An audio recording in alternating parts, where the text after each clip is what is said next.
Hello viewers, welcome to Naga Talks. Telangana మాజీ IT శాఖ మంత్రి కేటీఆర్ మరొకసారి మీడియా ముందుకొచ్చి ఆంధ్రప్రదేశ్లో జరిగిన ఎన్నికల ఫలితాల గురించి, అదేవిధంగా ప్రజలు ఇచ్చిన తీర్పు గురించి 4 మాటలైతే మాట్లాడారు.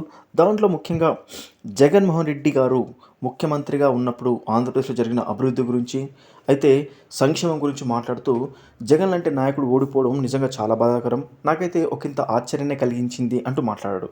అయితే దీనికి వెంటనే అక్కడ ప్రజలైతే రెస్పాండ్ అవుతున్నారు. ముఖ్యంగా ఆంధ్రప్రదేశ్లో కనిపించని అభివృద్ధి కేటీఆర్‌కి ఏ విధంగా కనిపించిందో కూడా జగన్మోహన్ రెడ్డి మీద ఉన్న ప్రేమనైతే తను మాటి మాటికి నిరూపించుకుంటూనే ఉన్నాడు. ముఖ్యంగా దేశంలోనే ఎక్కువ మొత్తంలో సంక్షేమ పథకాలు ఇచ్చిన మొదటి వ్యక్తి ఎవరైనా ఉన్నారంటే అది జగన్మోహన్ రెడ్డే. అలాంటి వ్యక్తిని ప్రజలు మర్చిపోయారు ఈ ఎన్నికల్లో అంటూ మాట్లాడాడు. అయితే ఒక రాష్ట్రం అభివృద్ధి చెందాలంటే కేవలం సంక్షేమ పథకాలు ఇవ్వడం వల్ల మాత్రం అభివృద్ధి చెందదు. ఒక రాష్ట్రంలో యువతకి ఉద్యోగాలు కల్పించాలన్నా, ఉపాధి కల్పించాలన్నా కేవలం సంక్షేమ పథకాలు అప్పులు తెస్తూ, లక్షల కోట్ల అప్పులు తెస్తూ ఇవ్వడం వల్ల రాష్ట్రం అభివృద్ధి చెందదు.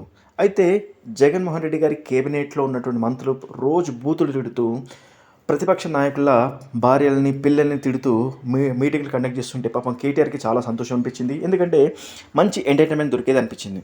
ప్రతి మంత్రి వచ్చి జగన్మోహన్ రెడ్డి గారికి ఉన్న ప్రతి మంత్రి వచ్చి ప్రతిరోజు ప్రెస్ మీట్ కండక్ట్ చేసి పవన్ కళ్యాణ్ గారి భార్యల గురించి, పవన్ కళ్యాణ్ గారి వ్యక్తిత్వ జీవితం గురించి, చంద్రబాబు నాయుడు గారి కుటుంబం గురించి బూతులు మాట్లాడుతుంటే కేటీఆర్‌కి ఎంతో సంతోషాన్ని కలిగించిన మాట ఇప్పుడు నిరూపించబడుతుంది. ఎందుకంటే గత 5 సంవత్సరాల్లో జగన్మోహన్ రెడ్డికి సంబంధించిన కేబినెట్ మంత్రులు ఏ ఒక్కరు కూడా సంక్షేమ పథకం తాము ఏం చేశారో చెప్పుకోలేని పరిస్థితి. ఏ ఒక్క ప్రెస్ మీట్‌లో తమ పనుల గురించి కానీ, తాము చేస్తున్న పనుల గురించి కానీ, అభివృద్ధి గురించి కానీ ఏ ఒక్కరోజు మాట్లాడలేదు. అలాంటి మంత్రులు పాపం కేటీఆర్‌కి ఎంతో సంతోషాన్ని కలిగించారు. అదేవిధంగా సాక్షాత్తు అప్పటి ముఖ్యమంత్రి జగన్మోహన్ రెడ్డి కూడా ఏ ఒక్క సభలో కూడా ఒక ముఖ్యమంత్రి లెవెల్‌లో మాట్లాడలేదు. ఎందుకంటే ప్రతి సభలో పవన్ కళ్యాణ్ గారి భార్యల గురించి మాట్లాడడం, పవన్ కళ్యాణ్ గారి గురించి బూతులు మాట్లాడడం తప్ప తాను చేస్తున్నది ఏంటి, రాష్ట్రాన్ని ఏ విధంగా అభివృద్ధి చేయబోతున్నాడు, ఎలాంటి పాలసీస్ తోటి ముందుకెళ్ళబోతున్నాడు, ఏ విధంగా పెట్టుబడులు తేబోతున్నాడు అనే విషయాన్ని ఏ ఒక్కరోజు మాట్లాడింది లేదు. కేవలం గెలవడం తప్ప 151 సీట్లకు వచ్చి గెలిచిన తర్వాత ఏం చేయలేని పరిస్థితి, ఏం చేయాలో కూడా అర్థం కాని పరిస్థితి. అప్పులు తెచ్చి, లక్షల కోట్ల అప్పులు తెచ్చి సంక్షేమ పథకాలు ఇస్తున్నాం అని చెప్పడం తప్ప నిజమైన అభివృద్ధి చేయలేకపోయారు. మరి ప్రజలు ఇచ్చిన తీర్పుని కేటీఆర్ ఎందుకు తనకి ఆశ్చర్యాన్ని కలిగించిందో ఎవరికి అర్థం కాని పరిస్థితి. బీఆర్ఎస్ అధికారంలో ఉన్నప్పుడు బీఆర్ఎస్ సంబంధించిన పార్టీ నాయకులు, అదేవిధంగా అదే పార్టీకి సంబంధించిన హరీష్ రావు కూడా ఒకరోజు ప్రెస్ మీట్ కండక్ట్ చేసి ఆంధ్రప్రదేశ్లో ఇప్పటివరకు రోడ్లు కూడా సరిగ్గా లేవు, అక్కడ రోడ్లు కూడా ప్రజలు రోడ్ల మీద నడవలేని పరిస్థితి అంటూ ఎగతాళి చేసిన వీడియోలు కూడా యూట్యూబ్లలో ఉన్నాయి. మరి అప్పుడు ఎగతాళి చేసి ఇప్పుడు జగన్మోహన్ రెడ్డి గారు ఓడిపోయాడని ఆశ్చర్యం కలిగించిందన్న మాటలు ఏ విధంగా పోల్చుకోవచ్చో ఒకసారి అర్థం చేసుకోవచ్చు. అయితే ఇంకొక మాట కూడా అన్నాడు. అదేంటంటే ఎన్నికలలో కూటమి తరపున పవన్ కళ్యాణ్ గారు పోటీ చేయకుండా ఉంటే, తాను ఒంటరిగా పోటీ చేసి ఉంటే ఫలితాలు వేరేవిగా ఉండేవి అని తను చెప్పాడు. అయితే ఎవరి స్ట్రాటజీ వాళ్ళది. పవన్ కళ్యాణ్ గారు పొత్తులో పెట్టుకోవడం వల్ల నీకొచ్చిన నష్టం ఏంటో అర్థం కాని పరిస్థితి. ఎందుకంటే ఒక పార్టీ విజయం సాధించాలంటే తమకున్న బలహీనత అన్ని నెమరు వేసుకొని ఏ విధంగా స్ట్రాటజీ, ఒక వ్యూహంతో వెళ్ళాలో పవన్ కళ్యాణ్ గారు అన్ని రకాలుగా ఒక వ్యూహం పన్ని మొత్తానికైతే కూటమిని అధికారంలోకి తెచ్చాడు. అయితే తన బాధ ఏంటంటే గెలిచింది, కూటమి ప్రభుత్వం గెలిచింది, అధికారంలో ఉంది, దాని గురించి మాట్లాడకుండా పవన్ కళ్యాణ్ గారు పోటీ చేయకుండా ఉంటే, ఒంటరిగా పోటీ చేసి ఉంటే ఫలితాలు వేరేగా ఉండే అంటూ ఎటకారంగా మాట్లాడడం. అదేవిధంగా ఈ ఎన్నికలలో షర్మిల కేవలం ఒక పావుగా ఉపయోగించబడింది, షర్మిలాని ఉపయోగించుకున్నారు అనే మాట మాట్లాడాడు. షర్మిలను ఏ పార్టీ ఉపయోగించుకోలేదు. తన సొంత కుటుంబ సభ్యులే తన బాబాయిని చంపారు అని తనే ప్రచారం చేసింది. ఆ మాటలో ఎంతవరకు వాస్తవం ఉంది అన్న విషయం అయితే ఇంకా ముందు తేలాల్సి ఉంది. అదేవిధంగా షర్మిలాని ఎవరు ఉపయోగించుకోవాల్సిన అవసరం లేదు. తను కాంగ్రెస్ పార్టీ నాయకురాలు, అదేవిధంగా కాంగ్రెస్ పార్టీ తరపు నుంచి పోటీ చేసిన ఒక వ్యక్తి.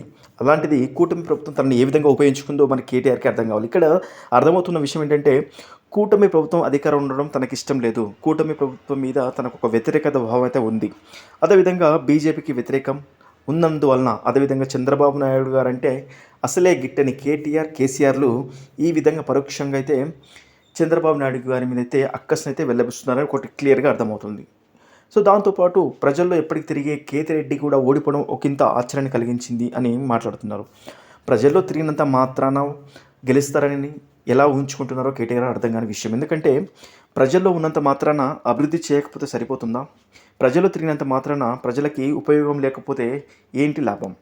ప్రజల్లో తిరిగినంత మాత్రాన ఉపాధి కలిగించకుండా, ఎలాంటి ఉపయోగం లేకుండా కేవలం పలకరిస్తూ పోయినంత మాత్రాన ప్రతిసారి గెలుస్తారనుకుంటే అది తప్పవుతుంది కదా!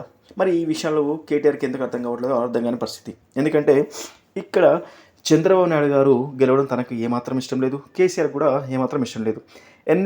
ఎలక్షన్స్ ముందు కూడా ఒక ప్రెస్ మీట్‌లో మీడియా సోదరులు అడిగిన ప్రశ్నలకి ఈసారి ఆంధ్రప్రదేశ్‌లో ఎవరు గెలుస్తారని అడిగినప్పుడు తను ఉద్దేశపూర్వకంగా జగన్మోహన్ రెడ్డి గారే మళ్ళీ గెలుస్తారని చాలా సంతోషంగా తన దగ్గర ఎంతో ఇన్ఫర్మేషన్ ఉందని ఈసారి పక్కాగా మళ్ళీ జగన్మోహన్ రెడ్డి గారే ఆంధ్రప్రదేశ్‌లో గెలుస్తారని అయితే తను చెప్పడం జరిగింది.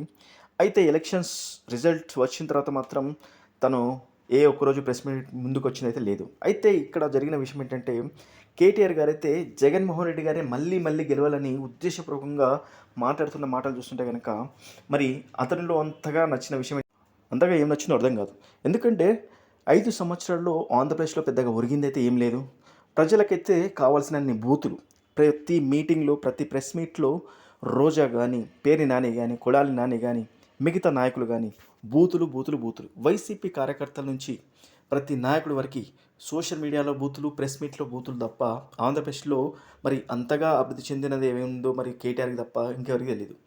ప్రజలకి విని బూతులు విని ఒక పథకం గురించి మాట్లాడకుండా కేవలం పవన్ కళ్యాణ్ గారి వ్యక్తిగత జీవితం, చంద్రబాబు నాయుడు గారి సంసార జీవితం వీటి గురించి సోషల్ మీడియాలో డిస్కషన్స్, వాటికి సంబంధించిన వీడియోలు షేర్ చేస్తూ రాక్షసానందం పొందే వైసీపీ పార్టీని గద్దెదించడం